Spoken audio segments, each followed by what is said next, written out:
The empire of Pawn Stars, which was once a shining beacon of success, is now crumbling under the weight of betrayal lawsuits and financial bankruptcy. In a shocking turn of events, investigators have begun processing the large collection of items left behind in what many are calling the Pawn Stars estate. After the gold and silver pawn shops declared bankruptcy, the question remains, why were these items left behind? Is there something hidden in them? The answers could completely change the story we've always known about Pawn Stars. If you want to know more, don't forget to like and subscribe to the channel so you don't miss the next hot updates. His son, Corey Big Hoss Harrison, was sentenced to life imprisonment and is now trapped in a prison nightmare. A bitter family dispute now threatens to destroy everything that had been built. What began as a standard financial audit quickly turned into a complex investigation when authorities discovered troubling objects among the thousands of artifacts and collectibles accumulated over decades in the Harrison family business. The Las Vegas Institute made the Harrison brand famous through the long-running hit show on the History Channel, Pawn Stars. The gold and silver pawn shops became the most recognized in the United States, attracting tourists from all over the world, hoping to see Rick Harrison, his son Corey, and the beloved shop assistant Austin. However, Chumley Russell's once bright television fame has significantly faded as investigators examined the massive collection. They found items that raised serious questions about the shop's acquisition practices. This troubling development comes at an already tragic time for the Harrison family, which is still reeling from the heartbreaking loss of Rick's son, Adam Harrison, earlier this year. Adam, 39, who had chosen to stay out of the public eye unlike his brother Corey, died of a drug overdose in January 2025. The united Las Vegas community, which had witnessed the family's rise to fame, was left deeply shocked, and Rick Harrison was completely devastated. A source close to the family, who asked to remain anonymous, revealed that he first tragically lost his son Adam and is now seeing how the business his father founded, the legacy he built for his family, is being thoroughly examined and investigated. It's a nightmare that worsens day by day. The investigation began quite innocently when financial auditors were called in to assess the business's assets following signs of cash flow issues in what was once a thriving enterprise. The famous pawn shop had significantly expanded its retail space to accommodate the influx of tourists arriving after the show's success. However, the show is believed to be struggling with a decline in TV ratings as the series has passed its peak viewership. What the auditors discovered in the store's vast storage facilities quickly turned a standard financial audit into something much more serious. Among the legal inventory were items with questionable origins, historical artifacts with incomplete or suspicious documentation, antiques possibly imported illegally, and even items reported stolen in other states. The volume of materials is substantial. Natalie Rodriguez, a former FBI art crime expert who has consulted on similar cases, explained that we are talking about thousands of items collected over many decades, many of which predate the debut of the show, when documentation standards may have been less strict. Sorting out what is legal and what might have been improperly acquired is a monumental task.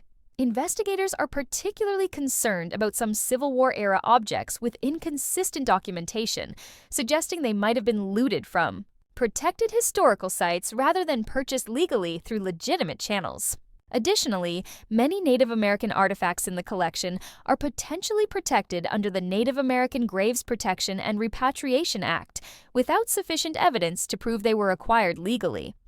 The investigation refocuses attention on Austin Chumley Russell, who previously faced legal troubles that temporarily threatened the show's family-friendly image. In 2016, Russell faced serious legal risks when, during an investigation into sexual assault allegations, of which he was ultimately not charged, police discovered drugs and illegal weapons during a search of his home. The case ended with Russell pleading guilty to firearm charges and a felony drug possession charge, leading to 3 years of probation. Chumley worked incredibly hard to overcome his legal troubles and rebuild his life. Attorney Martin Cohen stated that he was completely disconnected from any potentially problematic acquisitions during the time most of the questioned items were obtained. He was simply an employee without authority to purchase items. Chumley cooperated fully with investigators. Rick Harrison, the public face of the Pawn Stars business, and the man who built his reputation on his extensive knowledge of historical artifacts, is now facing both a personal and professional crisis amid the investigation. Harrison often recounts on the show how his father, Richard the Old Man Harrison, taught him the pawn business from a young age, emphasizing that knowledge and careful authentication were the keys to success. Richard Harrison passed away in 2018 at the age of 77 after battling Parkinson's disease, leaving Rick as the head of the family and the business. The elder Harrison, affectionately known as the Old Man by millions of viewers, co-founded Gold and Silver Pawn with his son Rick in 1989, laying the foundation for what would eventually become a global television phenomenon. When Pawn Stars premiered in 2009, Rick always acknowledged his father's role in teaching him everything about the business. A former producer of the show, who worked closely with the family for 7 seasons, described the old man as fair but firm.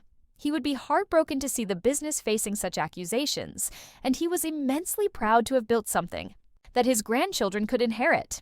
That inheritance now seems increasingly threatened as investigators continue cataloging. In addition to the historical objects that may have been illegally purchased, authorities also believe they have discovered financial irregularities that indicate possible tax issues that could have been occurring for years. Although no formal charges have been filed, the investigation has expanded to include forensic accountants who are examining the complex network of businesses created by the success of the show.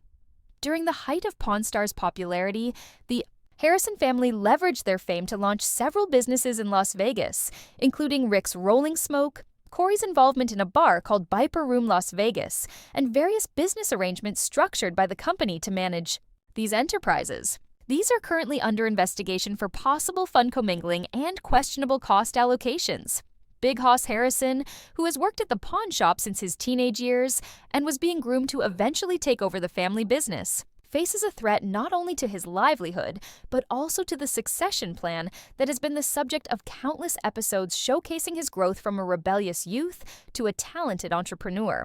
Corey is trying to stay positive and support his father during this challenging time. A family friend revealed that he is still mourning the loss of his brother Adam, trying to cooperate with investigators and keep the business running. The shop remains open, but the atmosphere inside is very grim. Adam Harrison's death in January cast a dark shadow over the family. The ongoing investigation has only deepened this tragedy. Even though Adam chose not to participate in the TV show because he preferred a life away from the cameras, he remained a close part of the Harrison family. His death from a drug overdose highlighted the opioid crisis affecting families across the United States, with Rick Harrison later revealing that his son had struggled with addiction issues for years. In a heartfelt statement following Adam's death, Rick wrote, "You will always be in my heart. I love you, Adam." The grieving father later spoke about the devastating impact of drug addiction, using his platform to raise awareness about the growing opioid epidemic that claims thousands of American lives each year. The current investigation has intensified media scrutiny of the family during their mourning period, adding tension as they try to navigate personal loss and manage a potential business collapse. Sources close to Rick Harrison say he has fully cooperated with investigators while insisting that any irregularities were unintentional and may be the result of the business's rapid expansion during the show's rise in popularity. Pawn Stars skyrocketed, transforming almost overnight from a local pawn operation into a global brand. Ellis Monroe, a business consultant familiar with reality TV enterprises, explains that operating systems for a small family business often collapse under such explosive growth. Filing procedures, acquisition protocols, and financial controls all need to scale significantly, and that doesn't always happen smoothly. The channel issued a brief statement acknowledging the investigation while emphasizing that the network is neither involved in nor aware of the daily purchasing activities at Gold and Silver Pawn Shop. The statement further noted that the show is not currently in production until these issues are resolved. The massive success of the show, with over 600 episodes across 22 seasons, made it one of the most recognizable brands on cable television, spawning numerous spin-offs and international versions. At its peak, Pawn Stars attracted millions of viewers. To watch the Harrisons and Chumley evaluate unusual items, negotiate with colorful sellers, and playfully banter among themselves. A key aspect of the show's appeal was its educational component, with Rick Harrison in particular sharing historical context and authentication methods for various artifacts brought into the shop. Ironically, this expertise now raises questions about how potentially problematic items could have entered the shop's inventory without raising suspicions. If these accusations turn out to be true, they create a real issue regarding credibility. Noted television critic Miranda Jensen states that the show positioned Rick especially as a highly knowledgeable expert capable of spotting a fake or problematic object instantly. The idea that the shop may have purchased items with questionable origins does not align with the carefully crafted image. Among the most troubling discoveries reported by investigators are some antiques that may have come from regions with strict export controls, including objects from Egypt, Greece, and various Middle Eastern countries. International antiquities laws have tightened significantly in recent decades, with many countries actively seeking the return of their cultural heritage. Dr. Kinnear, an archaeologist specializing in the repatriation of artifacts, explains that items leaving their borders through dubious means are easy and dangerous for a famous business that regularly deals in historical objects. Without extremely careful provenance research, the authentication standard would be particularly high for longtime fans of the show. The investigation has led to a re-evaluation of episodes where experts were brought in to authenticate objects the Harrison family wasn't sure about. These scenarios were presented as evidence of the family's commitment to legality and authenticity. However, questions now arise about what happened to the items whose provenance could not be verified after the cameras stopped rolling. "I've seen every episode and always respected how careful they are with authentication," said Margaret Winters, a history teacher from Minnesota who once made a special trip to Las Vegas to visit the famous shop. "Rick always said he wouldn't buy anything without proper documentation. It's hard to reconcile that with what we're hearing now." The investigation has also revealed the precarious financial situation of this once thriving commercial empire. Although the shop attracts many tourists and became one of the main attractions off the Las Vegas Strip, financial records show significant cash flow problems began around 2022 when the production of new episodes slowed down and merchandise sales dropped from their peak popularity. Celebrity asset manager Thomas Keegan stated that smart people diversify and invest during their peak income potential. The last time they knew, attention would surely fade. From what I understand, the Harrisons expanded into many businesses, but maintaining profitable enterprises after the initial celebrity-driven momentum fades is a challenge. Complicating matters is the involvement of Richard, the elder Harrison. After his death in 2018, his will revealed that he had removed one of his 3 sons from the will a year before his death, leaving his estate to be divided between Rick and another son, Joseph. The legal structure of the pawnshop's ownership now includes several properties and entities, creating additional complexity for investigators as they try to determine accountability for any possible irregularities. Austin's past legal troubles were similar to how he successfully rebuilt his image after his legal issues in 2016. He lost significant weight, focused on his health, opened a candy store near the pawn shop, and often showcased his image of successful rehabilitation. Austin worked incredibly hard to turn his life around after his legal troubles. A friend who knew Russell before he became famous on television mentioned that he has stayed sober, focused on his health, and built legal businesses separate from the pawn shop. The pawn shop is linked to the investigation due to its association with the show. It is disappointing that he had no involvement in the acquisitions or financial decisions. The investigation has also exposed the complex reality behind the staged scenarios of the reality show. While Pawn Stars presents itself as capturing the daily operations of a functioning pawn shop, production demands meant that many interactions were scheduled and staged with carefully vetted items and sellers before appearing on camera. However, the store's buying operations continued, essentially creating 2 parallel businesses, one curated for television and another serving regular customers. Most reality shows operate this way due to demand. TV producer Samantha Lace, who has worked on similar format shows, explained that although not Pawn Stars, you can't expect interesting people with valuable items to just walk in during your filming schedule. The challenge for businesses like Gold and Silver is maintaining proper protocols for both the televised transactions and the regular business operations running simultaneously with production. As investigators continue to handle the enormous inventory that reportedly fills multiple storage facilities beyond the store itself, the Harrison family faces an uncertain future. The gold and silver pawn shop remains open to this day, although it primarily serves as a tourist attraction, selling merchandise related to the show rather than operating as a traditional pawn shop. Its iconic status is clearly shown through the steady flow of tourists who still visit. Many people are unaware of the ongoing investigation behind the scenes. "We traveled from Australia to see the shop," said Thomas Mercer while visiting Las Vegas with his family. "My kids have been serious fans of the show at home and wanted to see where it all happened. We hoped to see Rick or Chumley, but were told that no cast members were present today." The convergence of personal tragedy and professional crisis creates an unimaginable burden. Friends report that Rick is especially focused on supporting his granddaughter following Adam's death. "When he was in his 20s, he had drug problems. And oh my God, I took him to rehab so many times. And every time he did really well," shared a friend while still trying to cope with the looming threat to the business his father founded.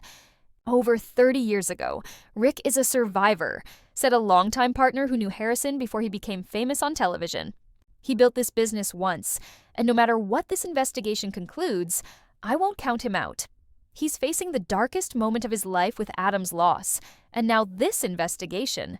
But I've never seen him give up," said the Carg. Legal process is expected to continue for months as investigators work to determine which objects may need to be returned to their rightful owners or countries of origin, and what financial obligations the business may face. Currently, the Harrison family remains in a precarious position.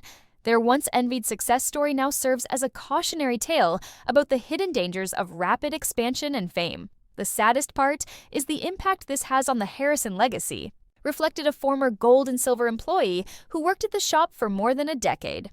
"The old man built this business from scratch, working tirelessly to create something that could be passed down through generations," he shared. Rick expanded it beyond what his father could have imagined. Now, instead of passing it to the next generation, they're watching it dismantle piece by piece. As tourists continue to flock to the famous shop on the Las Vegas Boulevard, many take selfies with the Pawn Stars logo and buy souvenirs, unaware that they may be witnessing the final chapter of an iconic American success story, a story that reached unprecedented heights through TV fame before potentially collapsing under the weight of that same success. The peaceful mansion of Frank Fritz hides a dark secret buried beneath its floorboards. When the FBI arrived at the sprawling Iowa estate and began tearing up the old floorboards, they expected to find typical evidence. Instead, what they discovered was enough to shock even the most experienced investigators. Agents were stunned by the find beneath the home of the former TV star. American pickers would soon become national news, leaving investigators and the public stunned. Fritz's journey to his Iowa estate began after years of traveling the backroads of America in search of forgotten treasures. The estate, located in rural Davenport, captivated with its rustic charm and historical significance. This connection led him to purchase the historic farm in 2013, even though at the time it required extensive renovations. With local craftsmen and restoration specialists, Fritz transformed the deteriorated structure into a showcase of his eclectic vision, blending Midwestern architectural elements with personal touches. His estate sits on 20 acres of rolling farmland, just a few miles from Davenport, with panoramic views of the Mississippi River Valley. Fritz was drawn to the area after filming several episodes of American Pickers there, calling the place magical. Don't forget to like, comment, and subscribe to the channel so you don't miss the shocking discoveries surrounding Frank's house. He once told Midwest Living magazine that he bought the property mainly for its secluded location. He then hired Davenport architects Thomas Miller and Sarah Johnson of Heritage Restoration to help him transform the existing structure into the private retreat he envisioned. "The house was in bad shape," Johnson recalled. "It was a farmhouse from the 1890s that had been abandoned for almost a decade and had significant structural problems. But Frank saw its potential immediately. Good structure and a perfect location. Fritz and his design team were not interested in creating a place for television. Instead, their priorities were authenticity, comfort, and creating a space to showcase his growing collection of classic motorcycles and American memorabilia. The renovated house became a mix of many styles, part traditional farmhouse, part rustic, cabin, part collector's paradise. "It doesn't try to be something specific," explained Miller. "It perfectly reflects Frank's personality. Simple, authentic, and full of stories." A primary priority in the renovation process was structural. Integrity, ensuring that the old farmhouse could stand for another century. Sunken floors were reinforced, and the foundation was stabilized before any aesthetic work began. Fritz brought a collector's eye to the final details of the interior space. What he wanted was authenticity, a home that honored its 130-year history while meeting modern comforts. "I've spent my whole life looking for things with patina and history," explained Fritz during a rare tour of the house. "I wanted my home to feel like it had been lived in and loved through generations." After leaving American Pickers in 2020 and suffering a stroke in 2022, a withdrawn Fritz became increasingly private. His expansive Iowa estate became his refuge from public scrutiny and health issues. Neighbors reported rarely seeing the former television personality, although lights could be seen moving around the house at odd hours. His collection of vintage motorcycles and antiques continued to grow, transported by unmarked trucks that occasionally visited the property. Fritz's health problems have been well documented. After his stroke, he spent several months recovering, learning to walk again, and regaining his independence. Although he made significant progress, friends noted that he had withdrawn considerably from his former social circles. His estate, which was once occasionally open for charity events, is now completely closed to visitors. Security cameras were installed, and a private fence was erected around the perimeter of the estate. Despite living privately, Fritz maintained relationships with a small group of trusted friends. One of these individuals, a longtime motorcycle restoration partner, named James Kenworth, became concerned in early 2025 when Fritz stopped responding to calls and messages. After several weeks without contact, Kenworth reached out to local authorities to request a wellness check at the property. When officers from the Scott County Sheriff's Department arrived at Fritz's residence on March 5, 2025, they discovered a troubling scene. The house appeared intact from the outside, but there was no response. After several knocks, Fritz's vehicles were still there, and mail had accumulated in the mailbox. After attempting to reach Fritz by phone, police decided to enter the house. Inside, they found the home in an oddly perfect condition. No signs of disturbance, but no trace of Fritz. A half-full cup of coffee sat on the kitchen counter, and his wallet and keys were still on a table near the door. The house appeared to have been abandoned suddenly, although nothing of value seemed to be missing. Local authorities noted the unusual nature of the scene and contacted the FBI's field office in Quad City. Due to Fritz's fame and the strange circumstances, federal agents arrived within hours to assist in the investigation. Initial searches of the property revealed nothing unusual, although agents noticed that some areas of the main house had been recently renovated. What was particularly notable was the library, where new hardwood flooring had been installed within the last year. This was unusual, given Fritz's well-known taste for original materials. Heredit Carver led the FBI investigation, bringing in forensic experts to examine the property. After 3 days of searching without finding any trace of Fritz, investigators made a key discovery: subtle inconsistencies in the flooring pattern of the library, and thermal imaging revealed temperature changes beneath certain parts of the newly laid wood, indicating a void or space underneath that did not match the known basement areas. On March 9, 2025, FBI technicians began carefully dismantling the wooden floorboards of the library, expecting to find a hidden storage area or safe room. Instead, what they discovered made even the most experienced agents step back. Beneath the floor was a hidden room approximately 15 square feet, accessible by a hidden staircase. This space had been meticulously constructed to avoid detection, with soundproofing materials covering the walls. What they found in the hidden room left investigators speechless. Instead of antiques or valuable objects one might expect from a collector like Fritz, they found dozens of leather-bound journals meticulously organized with carefully dated entries, alongside thousands of documents, some decades old, and several antique filing cabinets. The most shocking discovery was a wall covered in photos and newspaper clippings, all connected by red strings in a pattern suggesting an ongoing investigation that had spanned many years. Agent Carver immediately sealed the scene and established a security perimeter around the property. Within hours, specialized document analysts and behavioral scientists arrived from the FBI headquarters in Quantico, Virginia. Their arrival marked the beginning of one of the strangest investigations in the agency's recent history, as FBI analysts began to examine the contents of the secret room, an astonishing picture emerged. The journals, spanning more than 30 years, detailed Fritz's secret obsession with investigating a series of unsolved cases that had occurred in the Midwest since the 1970s.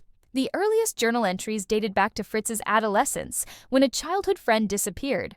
There had been no trace in his hometown, but the documents revealed that Fritz had carried out his own parallel investigation for decades, using his American Pickers travels as a cover to visit places connected to the cases and interview witnesses. Under the pretense of searching for antiques, his journals detailed conversations, observations, and theories that had never been shared with official investigators. The most troubling part was that some recent entries suggested he believed he had identified a pattern connecting decades-old cases, and that he feared for his own safety. FBI document experts discovered that Fritz had compiled police reports, witness testimonies, and evidence that had never been made public. Some documents appeared to have been obtained through unofficial channels, raising questions about possible links to law enforcement. The photo wall included images of crime scenes, suspects, and victims, many accompanied by Fritz's handwritten notes. Basically, what we found was a private investigation room that could rival many police departments, Agent Carver told her superiors in a confidential briefing. Fritz wasn't just collecting antiques during his travels. He had a method for collecting evidence and connecting dots that law enforcement had overlooked for decades. This discovery raised immediate concerns about Fritz's whereabouts, whether his investigation had put him in danger, or if he had gone into hiding, fearing someone connected to the cases had discovered his work. The FBI immediately launched a search for Fritz, while beginning to verify the information contained in his hidden files. As investigators delved deeper into Fritz's journals and documents, they identified at least 17 unsolved disappearances and murders spanning Illinois, Iowa, and Wisconsin from 1978 to 2010. Fritz had meticulously documented similarities between the cases that official investigations had never connected. The absence of specific items from the victims' homes, specific methods of forced entry, and some of the most compelling geographic patterns formed the core theory that Fritz detailed in his most recent entries. The January 2025 entries suggest that Fritz believed the cases were connected to a network of antique dealers and collectors who had used their businesses as a front for darker activities. His notes indicated that some rare items appearing in private auctions might have originated from the victims' homes, establishing a pattern that law enforcement had missed, focusing instead on more obvious motives. FBI analysts were stunned to discover that Fritz had compiled a list of names, including several prominent figures in the antiques world whom he suspected were involved. Even more shocking was that he had recorded seemingly harmless encounters with these individuals during his time on American Pickers, noting behaviors or comments that had raised his suspicions. The most recent diary entry, dated February 12, 2025, contained a chilling final line. "They know I know. Tomorrow, I meet with Jay to hand over everything. If something happens to me, the truth is under the library floor." And the FBI's discovery at Fritz's estate quickly expanded into a multi-state operation. Cold case units in 4 states were activated to review the cases Fritz had connected, benefiting from his years of research. Agent Carver established a dedicated task force based in a secure facility near Davenport, working to verify Fritz's claims while continuing the search for the missing collector. On March 15, 2025, the investigation took another dramatic turn when agents identified Jay from Fritz's final journal entry as Gohan Wills, a former district attorney who had worked on several unsolved cases in the 1990s before serving time in prison. When agents located Wills at her law office in Chicago, she confirmed that Fritz had contacted her in early February, claiming to have evidence related to multiple unsolved cases. She had, "I was scheduled to meet with him on February 13th with what?" He described as irrefutable evidence that would identify the perpetrator, said Wills to the investigators. But he never showed up. "I tried calling him several times but got no response. Since he had a history of health issues, I assumed he must have been hospitalized." The FBI's growing fear that Fritz had disappeared just as he was about to share his findings became evident. It was clear that someone had learned of his plans and acted to silence him. The search for Fritz had now turned into both a missing person case and a possible murder investigation. March 22, 2025, with Troco. Almost 3 weeks after Fritz's disappearance, the investigation had its first major breakthrough. Based on location data from Fritz's mobile phone records before the device was shut off on February 12th, agents focused their search on a remote wooded area near the Mississippi River, about 30 miles from Fritz's estate. In an open field accessible only by a narrow dirt road, investigators discovered Fritz's SUV hidden under camouflage. The vehicle appeared to have been carefully concealed with branches and foliage arranged to avoid aerial detection. Inside, agents found a packed suitcase, additional journals, and a laptop. But there were no signs of Fritz or evidence of violence or struggle within the vehicle. The laptop provided immediate intelligence. Fritz had created encrypted files containing backups of all his research, along with video recordings of his own statements detailing his findings. In the most recent video, dated February 12th with Troco, Fritz appeared visibly anxious, frequently glancing over his shoulder as he spoke. "If you're watching this, something is wrong," he said in the recording. "I've spent 30 years tracking these people, connecting dots no one else can see. Tomorrow I'm meeting with Joanna to hand over everything, but I don't think I'll make it. They've been watching my house. I've prepared this backup and hid my research where they won't find it. In my journal, there are names you wouldn't believe are involved in this. Check the auction records of the items I've listed. There, you'll find the evidence." The video ends with Fritz providing coordinates for what he described as a backup, a second evidence hideout he had concealed at another location. When agents traced these coordinates to an abandoned farm silo 20 miles away, they discovered waterproof containers holding additional documents, photos, and, most importantly, several items Fritz had identified as stolen from the victims' homes. These objects had never been included in the official police reports and were accompanied by Fritz's research and physical evidence from his secondary hideout. The FBI began taking action against the individuals named in his journal. April 5, 2025.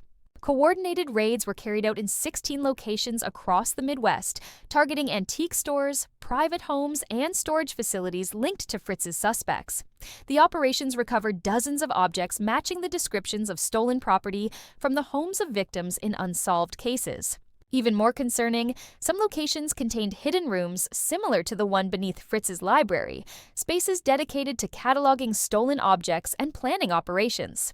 At a site in rural Missouri, agents discovered a sophisticated workshop where identifiable features of stolen antiques had been altered to avoid detection. The raids led to 12 arrests, including 3 prominent figures in the antique world. 2 of the suspects arrested were former law enforcement officers who had actually been involved in some of the initial investigations, explaining how the group had managed to stay ahead of the police for decades. Their connections allowed them to track the progress of cases and redirect attention when investigators got too close. FBI analysts determined that this network had been using legitimate antique trade businesses as a front for theft, and when necessary, violently stolen items from victims were altered and stored for years before being sold through seemingly legitimate channels to unsuspecting collectors. The profits from these sales helped maintain a comfortable lifestyle for those involved, while the cases slowly faded from public attention. Although the criminal network had been successfully dismantled, there was still no evidence to suggest whether members of Fritz's network had known about his planned meeting with former prosecutor Wilkes or had acted to prevent him from sharing his findings.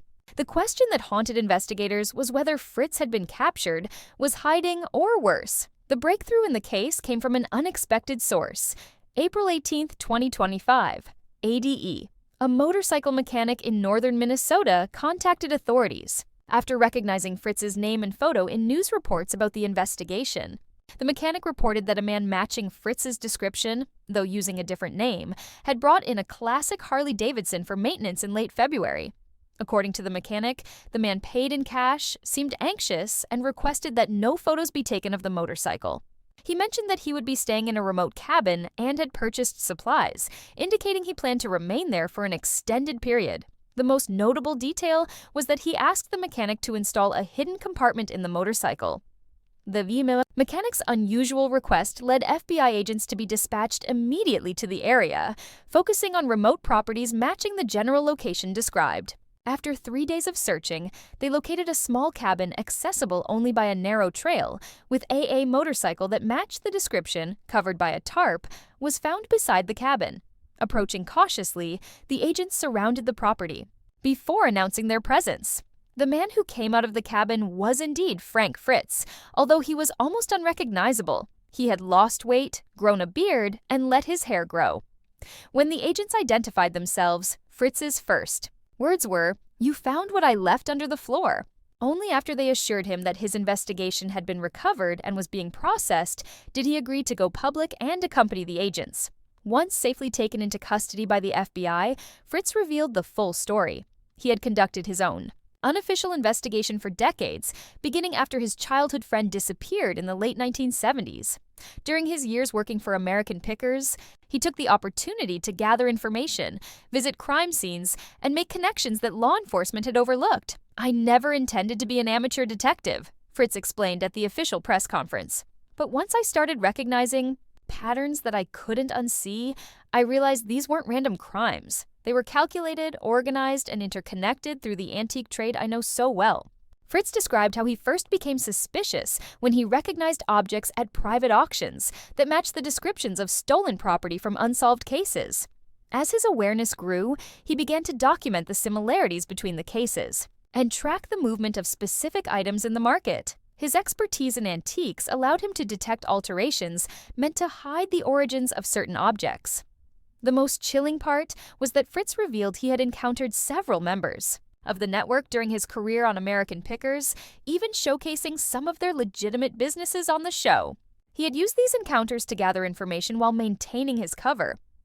"Just an enthusiastic collector," Fritz told investigators. The turning point came last year.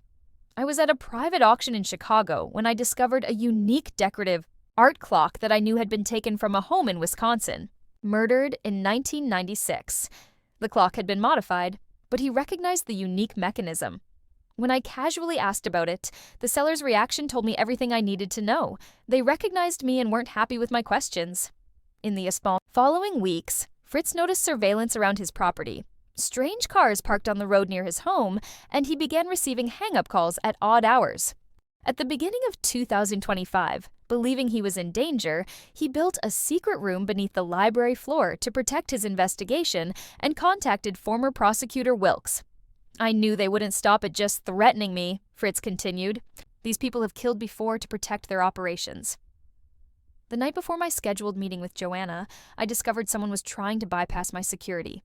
That's when I activated my backup plan, making it look like I was still at home while I escaped through a tunnel I had built in the basement, staging my disappearance, hiding evidence in multiple locations, and heading north with cash and supplies. The incredible story of Fritz and the evidence he had gathered led to one of the most significant breakthroughs in Midwest history. In June 2025, the FBI charged 23 individuals connected to the criminal network with crimes ranging from theft and burglary to murder and obstruction of justice. Prosecutors estimated the group was responsible for at least 11 murders and dozens of major thefts spanning 4 decades. The secret room beneath Fritz's library became famous in law enforcement circles, a testament to one man's determination to solve cases abandoned by official channels. The journals and meticulous research were described by one FBI analyst as far more comprehensive than many police investigations, with connections that would not have been possible without Fritz's expertise in antiques and collectibles. After being questioned by authorities and providing testimony to grand juries in several states, Fritz was placed in temporary witness protection until all members of the network could be captured. His health, which had been unstable since his stroke, improved with proper medical care, and he expressed relief that his decades-long quest for justice had finally come to an end. When asked why he went so far despite the risks to his personal safety and the ultimate cost to his life to investigate crimes that did not directly involve him, aside from his childhood friend, Fritz's answer was simple. Note: the original text does not provide Fritz's explicit response, but implies a deep personal motivation. The case became famous within the FBI, known as the Picker Pursuit, not only for the crimes solved, but also for the unexpected detective at its center. A man with a sharp eye and authenticity in antiques who brought down a criminal organization that had evaded professional investigators for generations. Fritz's estate, with its secret room and hidden evidence, has since been donated to the Scott County Historical Society. Although the library floor has been permanently sealed, it remains a reminder of the extraordinary lengths one determined individual went to in pursuit of truth and justice. Although the library floor has been permanently sealed, the story of one individual's determination and courage continues to be a legacy, Leave your thoughts in the comments, and don't forget to like this video and subscribe to the channel so you don't miss the next exciting stories. See you in the next videos. Description: the FBI removes the old floor from pawn shops and they turn pale. When they see what's inside, Rick Harrison's emotional reaction to his life sentence goes viral, leaving his fans in shock. In 2025, the heartbreaking moment has sparked widespread debate on social media. In 2025, Harrison's unexpected collapse in court has captured worldwide attention. In 2025, viewers are shocked by his powerful reaction to the court's decision. In 2025, this shocking event marks a tragic turn in Harrison's life. In 2025, the viral moment continues to evoke emotions as more details are revealed. In 2025, this emotional scene will forever change our perception of Rick Harrison.